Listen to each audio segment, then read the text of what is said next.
Good morning. Welcome back to the Broadcast Retirement Network. I'm Jeff Snyder. This is BRN Sunday for Sunday, August 14th, 2022. We've got another great show for you planned this week. We've got members of the media, academia, and financial services standing by as we analyze all the news and events for the week. So sit back, relax, enjoy this episode of BRN Sunday.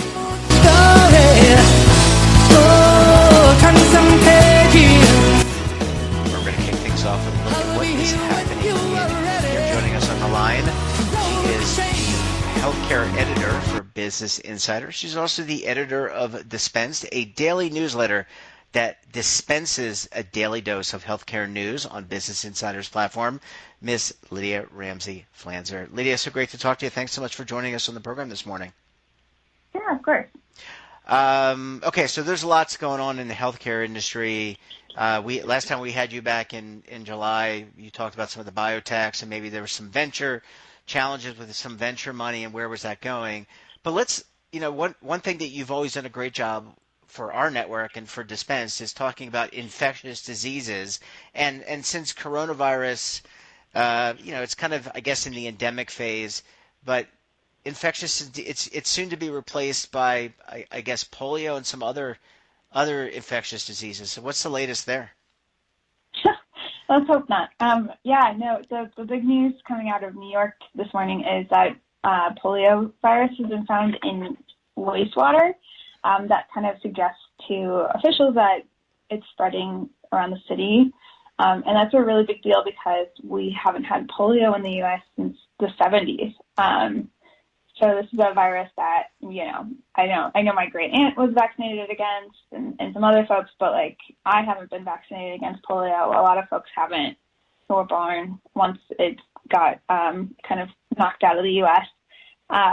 But yeah, between that and monkeypox and coronavirus, there's a lot of infectious diseases going around, which is definitely alarming. Yeah. And I think I'm considerably older than you are. I think that I've had measles, mumps, rubella, and I had to, if my mother usually listens to the show, she'll correct me. I think I've had a polio vaccine because I was born in the 70s and it was, it was still a thing. Now, just based on some of these, this news, I mean, this is something where the CDC will say, hey, in addition to your coronavirus vaccine, there's a chickenpox vaccine now, I think. So you should also now get your kid vaccinated against polio, just because it seems like it's popping its head back up. Yeah, I don't think we're quite there yet, but it's super possible. There is a 4-dose vaccine available. So that's the good news is we already have kind of the vaccination tools. So that could become a possibility, just like we're seeing with monkeypox, where they're vaccinating folks who meet certain criteria. It's obviously not as widespread as, say, coronavirus, which is still, getting people sick pretty consistently. Mm-hmm. But yeah, so that could be something that comes up in the next couple of weeks, is hearing that we might need to take some preventive actions. Let's talk about the other infectious disease that you mentioned, monkeypox, and this is one where we have talked about this one with you as well. I've had the chickenpox. I've luckily not had shingles. But this one continues to rear its ugly head, and the CDC is, I think, issued not orders, but thoughts about how you can prevent getting this if you are someone in the community. Yeah. So this virus is spreading in certain states, especially in the U.S. And there are vaccines for it. The supply of vaccine isn't super great at the moment. There's definitely some shortages. But the CDC and, other agencies have some criteria for what may convince someone to get a vaccine. These are people who might be at high risk. So say they know someone who has monkeypox or have really close contact with someone who has had monkeypox. yeah, so we're still in kind of that early phase where it's not something that everyone in the U.S. population needs to worry about consistently, but it is spreading at a rate that's got states really alarmed. A couple states have declared emergencies around it. So it's definitely really fun to be looking at 2 and maybe even 3 kind of big infectious diseases spreading. Is there a reason, Lydia, that diseases, and I know you're not a doctor, I'm not a doctor, but you're closer to the doctors than I am, that some of these diseases lay dormant, right? So they're kind of depressed and tamped down because people are vaccinated. And then here we are 50 years later, and polio, is rearing its head, and monkeypox and other things that maybe we thought were in hiding or away are coming back. Is there any rationale as to why that happens? Is just the disease is, the viruses never really go away. They just mutate and try to figure out the best way to infect their host? Yeah, I think that can be kind of part of it. What else can be part of it is, if you don't wipe out a disease in its entirety, someone can still have it, and then, the way the world's working these days, people are traveling a bunch, they're going to new places, which is, great on so many levels, but it does mean that, people are coming in contact with other people that they maybe historically didn't. So, maybe back in the, mid to late 1900s, people were traveling a bit less, and so it was easy to say, okay, polio might exist in this location where you can have a big eradication campaign and knock it out. But now there's more chances when we let our guard down to potentially spread. And some of the anti-vaccine kind of rhetoric can also be really tricky because it might mean that people who may have taken the vaccine otherwise have started to not take it. We saw this specifically with measles and vaccinating kids. Definitely a couple of years ago, probably still an issue a bit today. But yeah, those are kind of the 2 things, the travel aspect and the exposure, and then also people who are opting not to get vaccinated and take that preventive measure. Other than reading the pages of Dispensed, which I said dishes out or dispenses daily doses of healthcare news, where can people go? You like that? It was a little promo there. If there was a graphic on the screen, it would say powered by, and with a URL and how to log in. But Lydia, I mean, are there do people, to find out more, do you go to the CDC? Where can you get good information both about the spread, prevention, and also potential vaccination information? Yeah, local public health officials are a great resource for where you're based. They can give you information about where you might be able to get vaccines, if you might qualify for a monkeypox vaccine in particular. That would be a great resource. CDC definitely has some updated information. The Biden administration's been putting out some information as well. So lots of great resources out there, but definitely public health officials are the place to turn to in moments like this. And you mentioned the article about the polio being found in sewage. I mean, is there anything that we should be doing? I mean, we're not at a point where we have to, use bottled water only. You know where I'm going with this. When there are storms and they say, it's best to use bottled water. We're not at a point where we need to do that, right? I mean, No. This is different. This is we're talking wastewater, so kind of post drinking, and it's just a sign that it's just a tool that public health officials use to monitor the disease load of a certain area. For instance, we use this a lot with coronavirus to figure out kind of where outbreaks might pop up next. Yeah. Well, if it's as they always say, if it's not one thing, it's another, and people need to be aware, right? I mean, it's not like diseases just, as we said, lay dormant, and there's always going to be challenges and threats that we're going to have to overcome, and so that's why we've got to properly communicate and actually do the research. Lydia, we're going to leave it there. Really appreciate you coming on the program on a regular basis and sharing some very important healthcare information. All the best to you and a great weekend, and we look forward to having you back on the program again very soon. Thank you so much. Thanks so much. Bye-bye. Right. Talk to you later.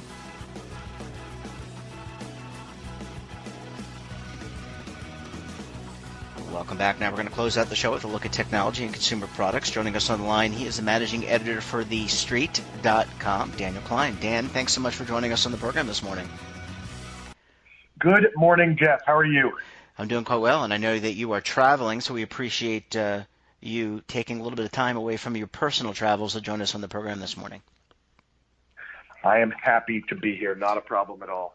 All right, Dan, we often talk streaming with you, and let's talk about the streaming wars a little bit. And speaking with you in the past, you know, one group that has done very well, one organization has done very well is Disney, and they have really surpassed, I think, Netflix and some of the other providers because they had this established brand. But news out this week is that Disney will be increasing its Disney Plus subscription service fees. Thoughts about that? Yeah, so let me jump on one thing. It was sort of reported this week that Disney is now bigger than Netflix. Disney's only bigger than Netflix if you include ESPN and Hulu. Disney Plus is still about 90 million subscribers, smaller than Netflix. Where they've gotten is incredibly impressive, but I saw that number reported so many places. But what Disney is doing is it's using its pricing power. One, it wants to push customers into the bundle. So you get all the Disney properties. You get ESPN Plus, you get Hulu, kind of whether you want them or not. So it's making that even more attractive. But it's also recognizing that there is no person that has Disney Plus that's going to drop it for a couple of dollars or $3 or even $5. Bob Chapek talked about how they had room to increase pricing in the future. The reality is you and I want to watch the next season of Mandalorian. I'm excited about, She-Hulk and whatever else might be coming down the Marvel pipeline. If you have kids, Disney Plus is basically a babysitter. My son watched a DVD of Cars like 200 times when he was, 5 or 6 years old. So nobody's going to get rid of these services. This is not going to matter for Netflix. It's not going to matter for Disney. Both of them could probably eventually get to $19.99 before they hit a price wall, and maybe even $24.99. This is going to be bad for all the second-tier players. If you're spending more money for the big two, you might be less willing to get Peacock or whatever they're going to call HBO Max and Discovery. And certainly nobody's getting Paramount unless they're really, really big Star Trek or SpongeBob fans. So this is going to become, and really already has become, a game of have and have-nots. And oh boy, does Disney have. Yeah, and it's the market, right? I mean, it's about what the market will bear and what people want. And Dan, I want to go back to something you mentioned about Discovery Plus and HBO Max. They have, I guess, consolidated under one umbrella, or they will consolidate under one umbrella. And I think they're creating an ad-supported model, so you just have to be bombarded with ads in order to watch the programming. Yeah, everyone's talking ad-supported model. So is Disney. So is Netflix. And I have a hard time believing the numbers are going to make sense on that you're going to be able to replace maybe you can replace the $4.99 a month you were spending on Discovery, though those had ads at that price point. Maybe you can replace a low price point if people are watching a lot, but I don't know that you're getting to, $14.99 or whatever the number is for Netflix based on consumption. And unless it's little kids, where you have to be careful with ads anyway, I don't think you're getting there with Disney, because the reality is with Disney, I'm not watching a lot of programming. I'm just really excited about the program I am watching. I probably watch one show a week on Disney and maybe the occasional Simpsons. So I'm not sure how switching to an ad-supported model would work unless I was required to watch a certain amount of ads per week. Dan, I want to now kind of pivot a little bit and talk about streaming just in general, because I looked at some Nielsen numbers. They're the big survey company, been around for 50 years, and they've been measuring audiences. People in our age demographic, I think 38 to 40% of them are just watching streaming. So they have really left terrestrial, with cable, the traditional mindset. I mean, if you're an advertiser or someone that is in that business, you really want to direct your ads, I think, towards streaming and streaming platforms. It sounds like in order to reach a demo. Go ahead. I'm sorry. Go ahead, Dan. Streaming is a delivery method. It's not the content. So it doesn't mean we're not watching NBC. We're still paying, for Sling or YouTube Live or Hulu Live or whatever it is. or in my case, through my cable. I get cable as part of my HOA, and there's a TV Everywhere app. And literally, I sat last night at like 11 o'clock at night watching a show from my home DVR on a cruise ship in the middle of the ocean. So we're still consuming the content we used to consume. It's not like everyone's going to stop watching football on Fox and start watching, Paramount Plus on streaming. It's really just a change in delivery method. Numbers are not particularly down for networks. So that data always gets reported. It sounds very sexy, but it implies that this huge audience is only watching YouTube and Netflix, and it's just not the case. Yeah. Dan, let's talk a little bit about inflation and the impact to video game spending.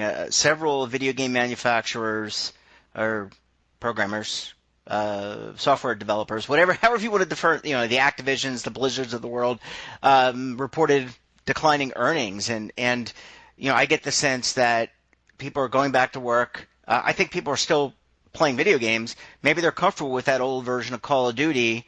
By the way, I've never played that game. I've seen it. It's pretty neat looking. Maybe they're more comfortable with that, and maybe the dollar's not going as far, and so that's going to have an impact on these types of companies. Yeah, I don't buy inflation as an excuse. Every company's going to cite this. Make better games. What is a better investment than a $60 video game you're going to play for hours and hours and hours? It works out to like pennies on the dollar. So if there were truly exciting releases, which there largely have not been in the past couple of quarters, I'm not a huge video game person, but I've seen lots of articles talking about this. If you're not putting out great movies, you can't complain that nobody goes to the theaters and blame it on inflation. If there was a new Call of Duty or whatever it might be, people would buy that game and not consider it. The reality, too, is how they get their revenue has shifted a little bit. We pay for an Xbox subscription, and we get an awful lot of new games as part of that subscription. That's largely because Microsoft has been buying up game studios, so how it divvies up revenue can be different. But the game companies that remain independent, they're just in a weird place in the cycle. I'm going to guess that, Electronic Arts is going to have no trouble selling Madden copies, with football season here.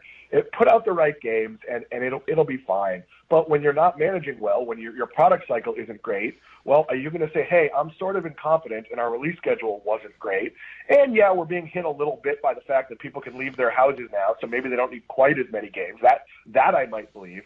Or are you going to say, hey, I'm pretty incompetent, sorry. Of course inflation is an excuse, but it's just an excuse. It's not, in my opinion, the reality. Dan, let's pivot back to streaming for a second. Netflix created or is in the process of creating a gaming feature on its platform.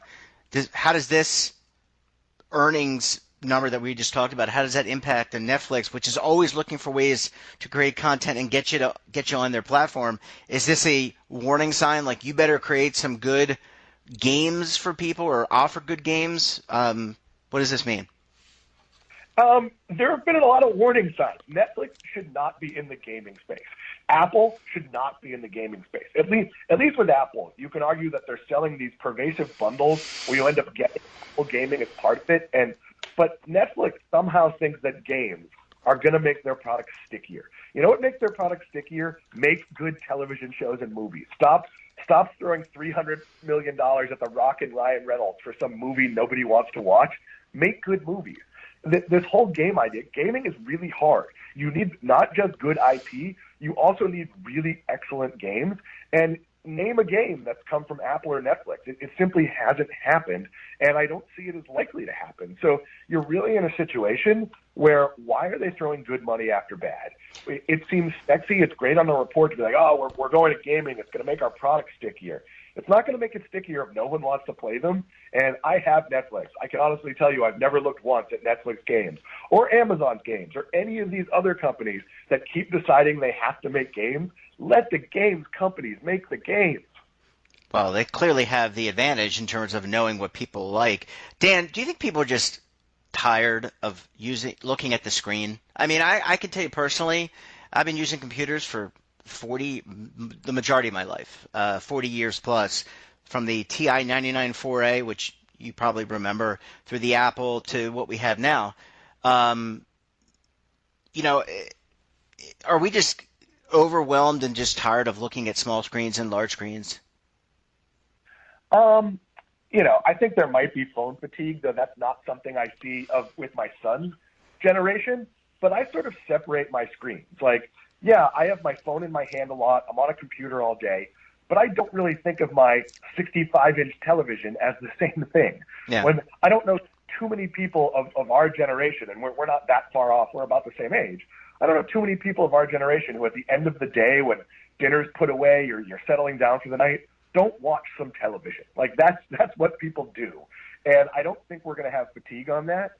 And it's the same thing. Like, I don't think really big video game fans are tired of their Xbox. They might be going out a little more. So maybe if in a quarter you were consuming, finishing 2 or 3 games, maybe you're only, finishing 1 or 2. But obviously some games don't work that way. Some games sort of have endless play. I think if the content's good, people will come. And they'll find space for it. They'll find time for it. Like, I didn't have time to watch Obi-Wan Kenobi. You know what I did? I watched Obi-Wan Kenobi because I had to see it.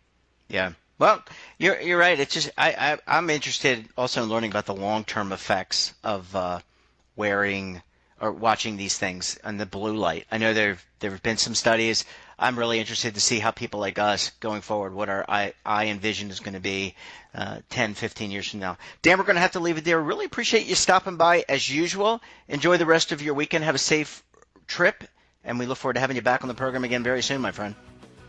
Jeff, I'll talk to you soon. Thank you. Bye, Dan. And that wraps up this episode of BRN Sunday. Have a topic of interest, someone you think we should talk to, then drop us a line. And don't forget, for all the latest curated news in lifestyle, wellness, finance, tech, so much more all in one place, check out today's edition of our daily newsletter, The Morning Pulse. Want to search our archives, check out our latest content? Well, visit our website. That's www.broadcastretirementnetwork.com, and our streaming partners. We're back again tomorrow for another edition of BRN AM.